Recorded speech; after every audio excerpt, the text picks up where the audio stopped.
కానీ ఆమె బయటికి పోగానే మేము మంచి కనబడతలేము. మరి ఎందుకు ఈ ఆరోపణ చేశారంటారు? రైట్, మాట్లాడదాం. Right okay.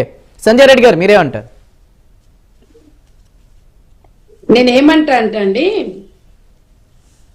10 సంవత్సరాల అధికారంలో ఉన్నప్పుడు మోడీ గారి దగ్గరకు ఒక్కసారి కేసీఆర్ పోయిండా? ఓ పాలమూరు ఎత్తిపోతల గురించి మాట్లాడిండా? ఎప్పుడన్నా 10 సంవత్సరాలు ఒకసారి చూడండి సార్.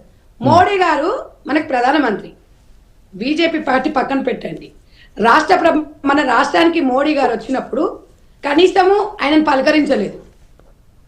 నేను అనేది ఏం సార్ అంటే, వీళ్ళకి అసలు కాళేశ్వరం ప్రాజెక్టు మీద ఉన్నంత శ్రద్ధ పాలమూరు ఎత్తిపోతల మీద లేదు. కాళేశ్వరం ప్రాజెక్టులు దోసుకోవాలి కదా, మరి దోసుకోవాలి, మరి దీంట్లో ఏ ఉండదు, లాభం ఏ ఉండదు అనుకున్నారేమో. నేను అనేది ఏంటంటే 10 సంవత్సరాలు గొడవలు ఏంటంట, 2 సంవత్సరాలలో రేవంత్ రెడ్డి గారు చేస్తారని చెప్తున్నాడు ఈయన. ఇంకొక విషయం ఏంటంటే, బీఆర్ఎస్ పార్టీ తెలియదు మనకు, టీఆర్ఎస్ తెలియదు, కానీ నేను ఒకటి అడుగుతున్నా, వెనకటి వాళ్ళు చెప్పొద్దట అది ప్రాజెక్టు అయితే మరి సీఎం మాజీ సీఎం అనొద్దు, మరి కేసీఆర్ అనాలి. మరి చరిత్ర మర్చిపోతారా సార్? ఇంగిత ఎల్కేజీ పిల్లలు కూడా మాట్లాడినట్టు కూడా లేదని మాట్లాడడం. నేను అనేది ఏంటంటే, ఇది జాతీయ స్థాయికి సంబంధించిన ప్రాజెక్ట్. ఈ ప్రాజెక్ట్ మీరు నోట్ చేసుకోండి, వెంకటేశ్వర గారు మీరు నోట్ చేసుకోండి.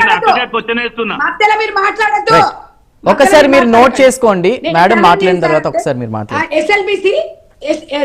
ఎస్ఎల్బిసిలో ఆ కట్ట కడుతున్నట ఇదే వాక్య కేసీఆర్ గారు మీరు తెలంగాణ తెచ్చిన తర్వాత ఎస్ఎల్బిసి మీరు భారీ మెజార్టీతో గెలిపియండి బీఆర్ఎస్ పార్టీని, నేను ఎస్ఎల్బిసి దగ్గర కుర్చీ వేసుకొని కూర్చుంటా అన్నాడు. మీకు రికార్డ్ పంపించమంటే నా దగ్గర వీడియో పంపిస్తా, మీరు చూడండి. మరి ఎక్కడ కుర్చీ ఎక్కడ బాయ్? మరి భూపాల్ రెడ్డి ఎమ్మెల్యే గెలిస్తే నల్గొండ, మరి సాగర్లో గెలిచే, మరి అన్ని గెలిచినాయి కదా, మరి ఎందుకు మరి మీరు లేరా? అప్పుడు మీ కేసీఆర్ చెప్పిన మాట ఏంది? ఇంత జూటా మాటలు మాట్లాడతారా? ఇంకొక విషయం, ఎస్ఎల్బిసిలోనే కాంగ్రెస్ చంపారంట 6 మందిని. మరి కొండపోషమ్మ గట్టు మీద మరి 30-35 మంది యాక్సిడెంట్ జరిగి చచ్చిపోయినప్పుడు కేసీఆర్ చంపిండా? మాట్లాడితే మీనింగ్ ఉండాలి. మనం ఒక ఉందాతనంగా ఒక టీవీ ఛానల్లో కోట్లాది మంది ప్రజలు చూస్తారు. ఎల్కేజీ పిల్లలు మాట్లాడినట్టు అవగాహన లేని సంజయ్ గారు టాపిక్ లోకి వద్దాం. బీఆర్ఎస్ చేసింది మీరు చెప్పారు, ఓకే. బట్ కాంగ్రెస్ ప్రభుత్వానికి ఉన్న చిత్తశుద్ధి ఏంటి? సాగునీటి ప్రాజెక్టులపై ఎంతో మంది రైతులు, కోట్లాది మంది రైతులు ఎదురు చూస్తున్నారు. డెఫినెట్ గా ఒకటే చెప్తున్నారు, రేవంత్ రెడ్డి గారు చంద్రబాబు గారితో కూడా మనకు రావాల్సిన వాటానిలో ఎప్పుడు కూడా ఎక్కడ కూడా కాంప్రమైజ్ అయ్యేది లేదు. తెలంగాణ ప్రజలకు రావాల్సిన వాటా రావాలని చెప్పి పవర్ పాయింట్ ప్రజెంటేషన్ పెట్టినప్పుడు ఉత్తమ్ గారు తెలంగాణ భవన్లో ప్రజాభవన్ లో క్లియర్ గా చెప్పిండ్రు.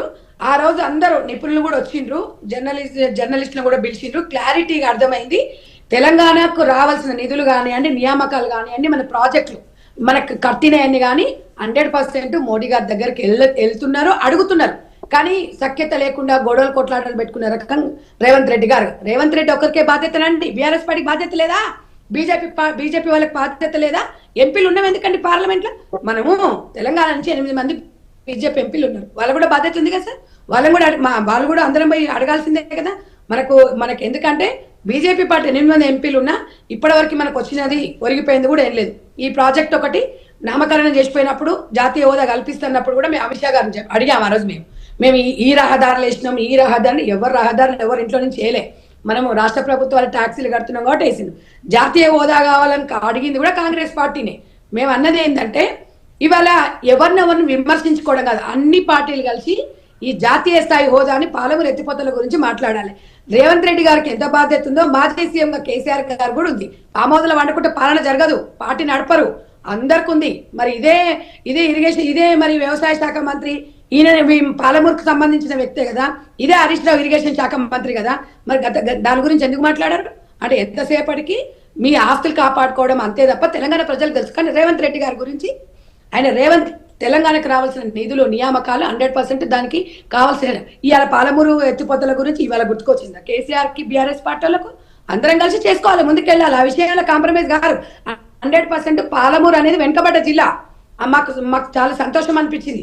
ఆ పాలమూరు జాతీయ స్థాయి వస్తే బాగుంటదని అనేక సందర్భాలలో వారిది ఒక ప్రశ్న కూడా ఉంది. వెంకటేశ్వర్ గారు కలిసి వెళ్ళి క్వశ్చన్ చేసి ఉంటే, గతంలో మీరు అధికారంలో ఉన్నారు, అప్పుడు ప్రశ్నించిన కేంద్ర ప్రభుత్వాన్ని కలిసినా పరిష్కారం అయ్యేది. బట్ అలాంటి ఇదేం జరగలేదు అంటున్నారు సంధ్య గారు. బట్ మీ క్వశ్చన్ ఏంటి బిఫోర్ దట్ వెంకటేశ్వర్లు గారు? ఒకటి చెప్పండి నేను ఏమంటున్నానంటే, నేను మీకు ఇందాక చెప్పాను ఒక మాట ఆల్మోస్ట్ వన్ సెకండ్ ఒకరి తర్వాత ఒకరు మాట్లాడండి. వెంకటేశ్వర్లు గారు చెప్పండి. ఆల్మోస్ట్ బిఆర్ఎస్ వాళ్ళు నేను ఏమంటున్నానంటే సార్, పార్లమెంట్ లో మీకు తెలుసు ఒక్కరు కూడా కనీసం తట్టడి మందు కూడా కేంద్ర ప్రభుత్వం నుంచి ఒక రూపాయి కూడా వీళ్ళు తీసుకురాలేకపోయారు. మోడీ గారు క్లారిటీగా చెప్పింది, కొన్ని నిధులు కూడా వెనక తిరిగిపోయినాయి. ఒక సీఎం గా అంటే ఆయన ఒక అసలు ఒక భద్రత లేదు తెలంగాణ రాష్ట్రానికి. సీఎం గారు వెళ్ళి మోడీ గారి దగ్గర డెఫినెట్ గా అక్కడ కూర్చొని చేయించుకునేవారు. మరి ఆయన పట్టించుకున్నప్పుడు ఇప్పుడు ఒక సీఎం గా 10 సంవత్సరాలు ఎందుకు అడగలేదు? మోడీ గారు వచ్చినప్పుడు మన ప్రాజెక్ట్ గురించి ఎందుకు మాట్లాడలేదు? దానికి బీఆర్ఎస్ పార్టీ వాళ్ళు సమాధానం చెప్పాలి. ఎందుకు అడగలేదు? ఎందుకు సఖ్యతతో ఉండలేదు? ఎందుకు ఢిల్లీ పోలేదు? మరి మొన్న కవితమ్మ జైలు పోయినప్పుడు ఢిల్లీ పోయి ఏం మాట్లాడొచ్చు? సంజయ్ గారు ఒక నిమిషం చెప్పండి.